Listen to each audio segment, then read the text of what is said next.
2012. And this is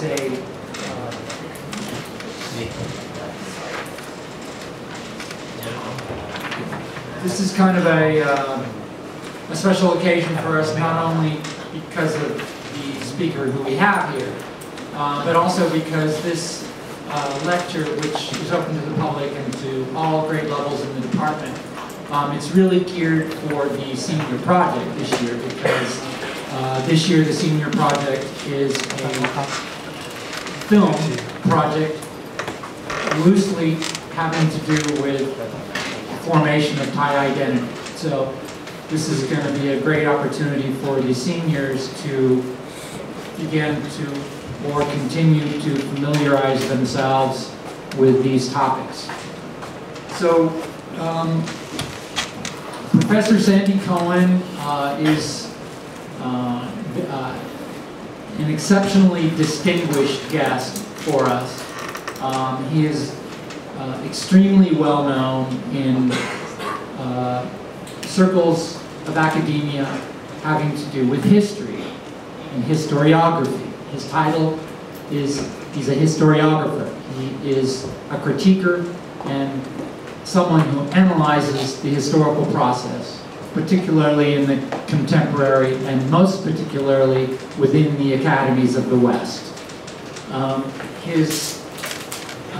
He's published profusely, and this is his great forte, is the titles of his books and essays they're really sexy for you know, intellectuals and academic people. Like, get a load of this.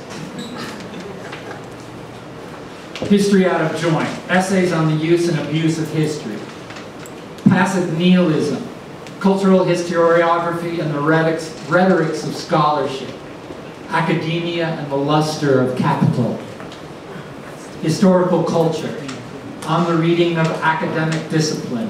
So Sandy, Professor Cohen, is a critic of the academy and how the academy processes history. It's gotten him a lot of fame, it's gotten him into a lot of trouble. He's a very interesting character, and today he is going to just have a casual discussion for us about how Thai identity was formed. Okay? So welcome, Sandy Cohen.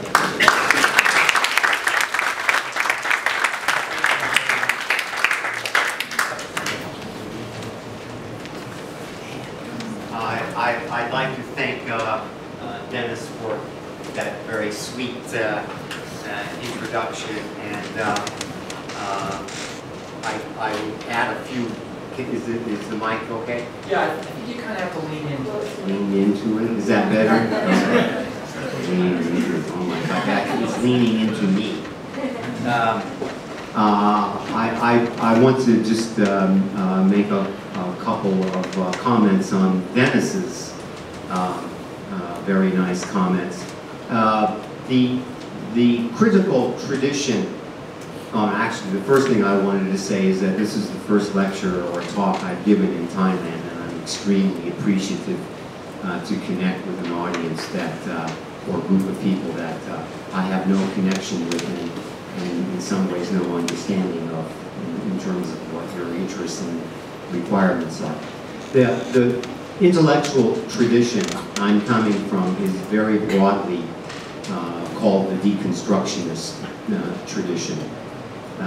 Which was inaugurated in the 19th century by Nietzsche, who was still regarded by most American academics as poison. And the tradition outlined by Nietzsche established that language or discourse, or more broadly, representation, is always a problematical endeavor. Sometimes famously put by the French writer Claude Lévi-Strauss that we think we're speaking, but often the discourse that we use speaks us. There's a moment where we all feel that we're in control of what we're describing, but at another moment, that control simply shows another dimension of yet another kind of problem.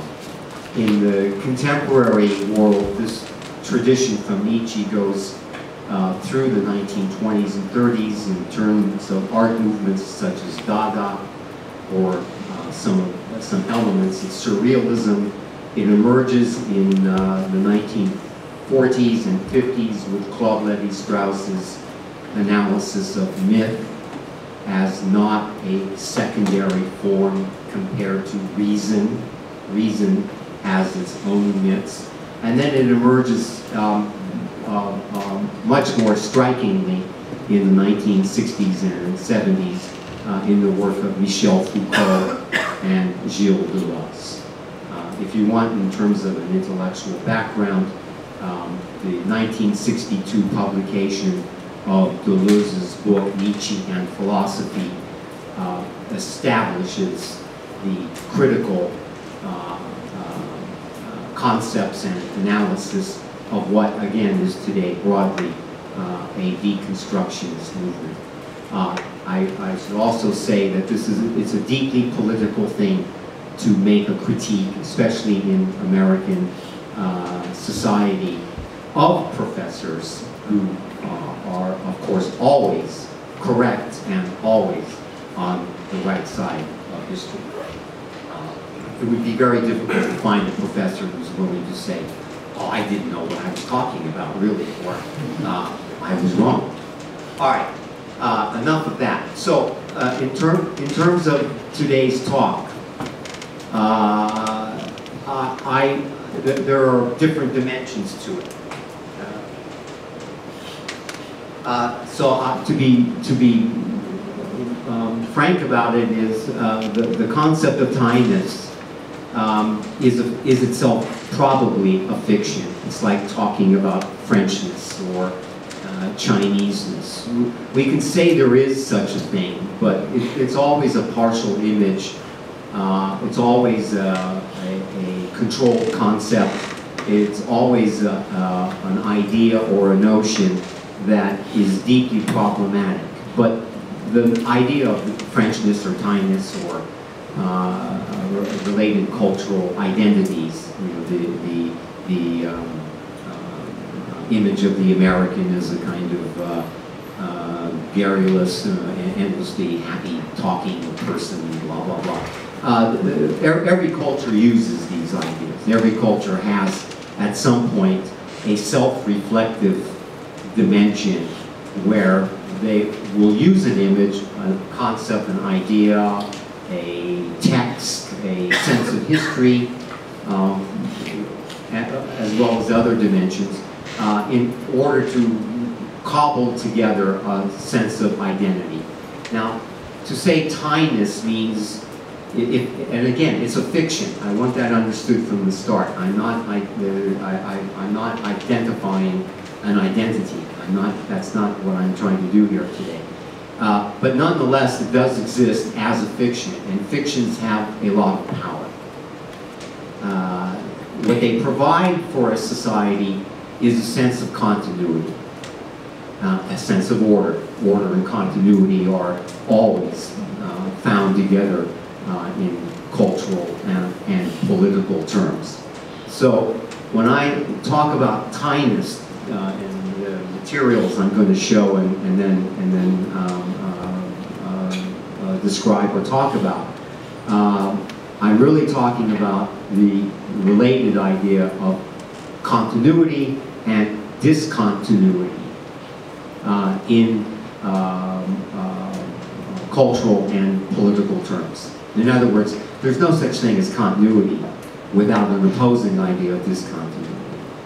So the question then becomes, if somebody wants to talk about Thai culture, Thai identity, Thainess, they're going to at some point have to elaborate continuity and discontinuity, and to do so, they're going to have to use an image or a concept or a document of any kind, and they're going to have to do the most important thing that they will do is to say, we can periodize we can date the before and after, or the switch in identity.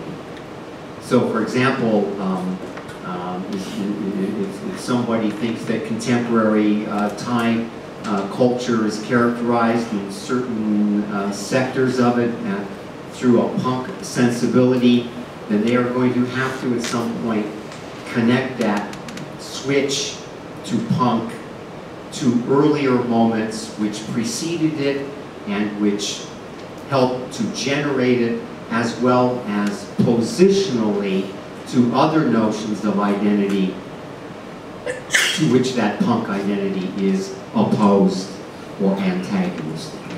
Okay, is that clear? You know, if anyone have a question about why that works that way? I would say for you seniors, as we began to think about, well, how am I going to represent a particular character in this film who is supposed to be representing Thai-ness in some way, or in some milieu, or in some environment. What he's saying is, in order to really establish that, you're going to have to show before there was this, you know, pop Thai kid. What did that kid look like before he was pop Thai? And what does that kid look like after pop is boring and dead and he's still Thai? So that's a very good way to be thinking conceptually about how you're going to be building this thing, like a series of evolving images of whoever these characters are that we're dealing with.